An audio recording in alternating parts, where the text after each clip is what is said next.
Pour ce qui est des techniques du yoga ou de toutes les autres méthodes que je connais peu, mais dont j'ai une idée approximative, j'ai l'impression que c'est moins une découverte et une connaissance du corps qu'une façon de façonner ou de refaçonner des états corporels qui auront des répercussions dans le monde, dans l'être intérieur. Disons dans l'âme, dans le sens le plus vague et le plus vaste du mot.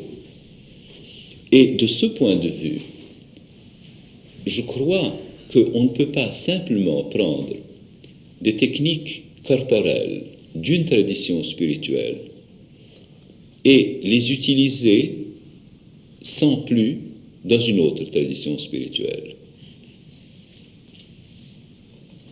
Je crois qu'il y a une illusion à s'imaginer que l'on peut divorcer les techniques du yoga indien de tout un ensemble dont elles sont nées.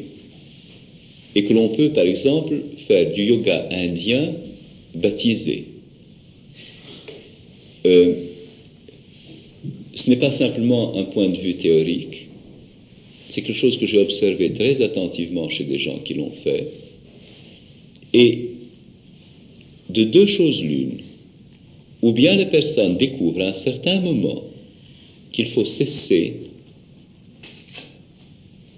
ou bien la personne ne le découvre pas, et alors il y a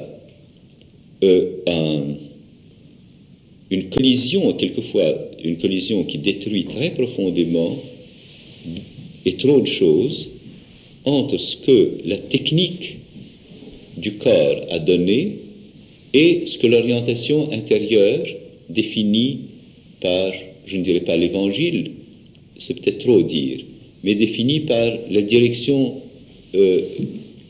ecclésiale a donné. De ce point de vue,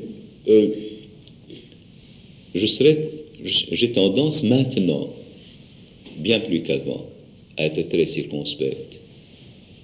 Il y a des exercices physiques du yoga qui créent des états intérieurs simplement inutilisables pour les fins de l'évangile ou inversement. Voilà ce dont je suis convaincu. Maintenant, pour les autres formes de techniques, quelles qu'elles soient, le problème est le même. Parce que les gens n'ont jamais commencé par des techniques. Les techniques sont venues à la fin. Vous comprenez bien que quand Siméon, le nouveau théologien, nous dit, si tu veux prier avec recollection, retire-toi dans une chambre peu éclairée, assieds-toi sur un tabouret bas,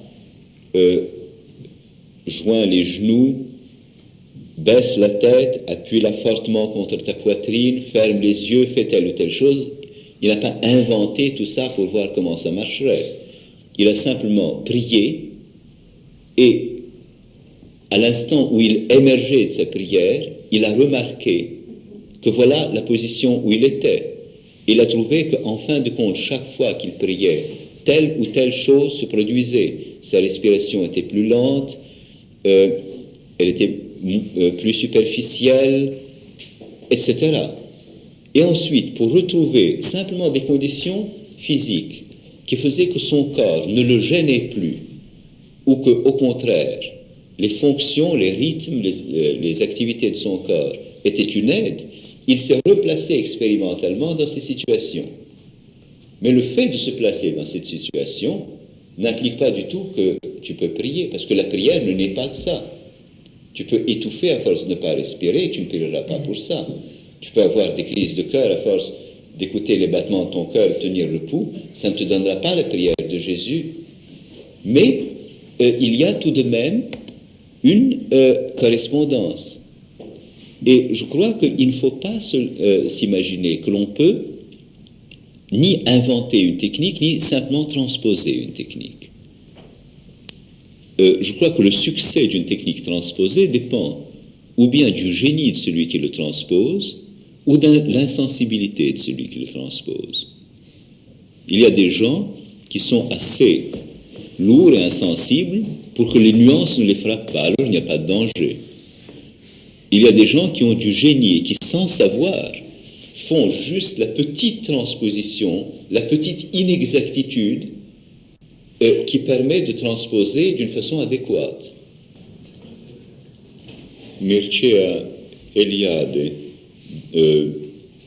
à un certain moment, je ne sais pas s'il l'a édité ou bien si ça faisait partie seulement de son cours, de ses conversations, de ses discussions à propos du yoga,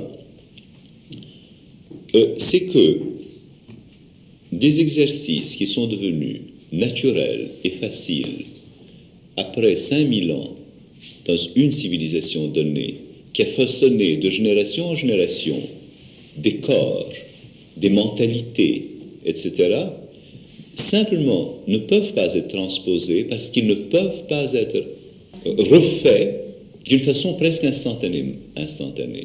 Je crois qu'il y a un moment où il faut choisir plus qu'un exercice physique.